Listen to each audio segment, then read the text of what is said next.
बहुत समय पहले की बात है। पुराने चाइना के नॉर्थ प्रोविंस में 3 मॉन्क रहते थे।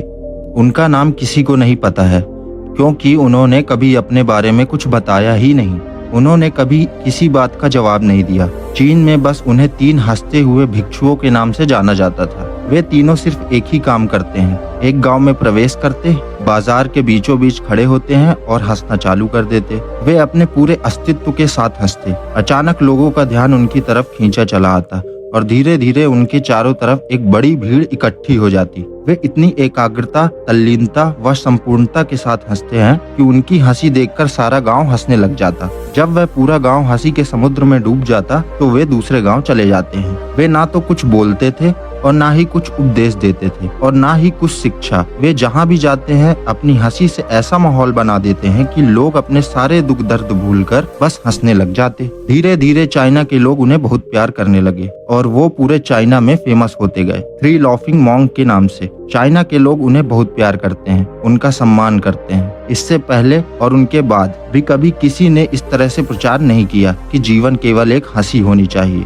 और कुछ नहीं। वे विशेष रूप से किसी पर नहीं हंसते थे, ये बस हंसते थे। जैसे कि उन्होंने ब्रह्मांडी मजाक को समझ लिया हो, जैसे कि उन्होंने ईश्वर के मजाक को समझ लिया हो, और उन्होंने एक शब्द का उपयोग किए बिना पूरे चाइना में इतना आनंद फैलाया जितना आज से पहले किसी ने ना फैलाया था। लोग उनका नाम पूछते हैं लेकिन वे बस हंसते, तो ये उनका नाम बन गया, 3 हंसते हुए भिक्षु, 3 लाफिंग मॉन्क। पूरे चाइना में घूम घूम कर लोगों को हंसाते हुए समय के साथ वे तीनों बूढ़े हो गए और एक रात जब वे एक गांव में ठहरे हुए थे, उन तीनों में से एक भिक्षुक की मौत हो गई। पूरा गांव स्तब्ध रह गया। पूरा गांव बहुत ज्यादा उम्मीद कर रहा था, क्योंकि उन्हें लगता था कि जब उनमें से एक की मृत्यु हो गई होगी तो बाकी जो 2 जरूर होंगे। ये देखने लायक होगा, क्योंकि किसी ने भी कभी इन लोगों को रोते हुए नहीं देखा था। जब सुबह हुई तो पूरा गांव इकट्ठा हुआ, लेकिन दोनों भिक्षु तीसरे की लाश के पास खड़े हैं, जोर जोर से हंस रहे थे। ऐसी हंसी जैसे उन्होंने आज से पहले कभी ना हंसी हो।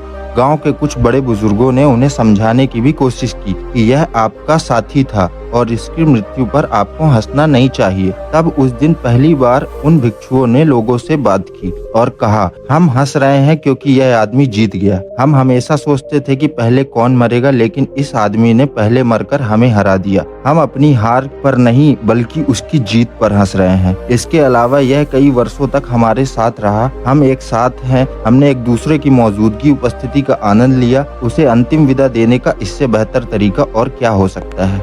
हम केवल हंस सकते हैं। लेकिन पूरा गांव उदास था। जब मृत भिक्षु के शरीर को अंतिम संस्कार के लिए चिता पर लेटाया गया तो सारे गांव वालों को एहसास हुआ कि शेष 2 भिक्षु को केवल मजाक नहीं कर रहे थे, वह तीसरा जो मृत था वह भी हंस रहा था। चीन में यह प्रथा थी कि जब एक इंसान की मृत्यु हो जाती थी तो उसके पुराने कपड़े उतार कर उसे नहला धुलाकर उसे नए कपड़े पहना दिए जाते थे। लेकिन मरने से पहले उस भिक्षु ने अपने साथियों से अपने कपड़े ना बदलने के लिए कहा था। तीसरे भिक्षु ने कहा था, मुझे स्नान मत करवाना क्योंकि मैं कभी अशुद्ध हुआ ही नहीं। मेरे जीवन में इतनी हंसी आई कि कोई अशुद्धता जमा नहीं हो सकती थी। मैंने कोई धूल जमा नहीं की है। हंसी हमेशा जुआ और ताजा होती है, इसलिए मुझे नहलाकर मेरे कपड़े मत बदलना। जब उस तीसरे भिक्षु के शरीर पर आग लगाई गई तो गांव वालों को पता चला कि उस भिक्षु ने मरने से पहले अपने कपड़ों में कुछ पुरानी चीनी पटाखों को छिपा रखा था, जो आग लगने के बाद फटकर आसमान में रंग बिरंगे कलरों में फैल गए। और यह देखकर एक बार पूरा गाँव जोर जोर से हंसने लगा। तो इस तरह से वह तीसरा मॉन्क मरने के बाद भी सारे गाँव वालों को हंसा गया। और यह देखकर शेष दोनों भिक्षुकों ने कहा, चालाक आदमी, तुम मर चुके हो लेकिन तुमने हमें एक बार फिर हरा दिया। तुम्हारे द्वारा गांव वालों के चेहरे पर पैदा की गई यह हंसी आखिरी हंसी थी।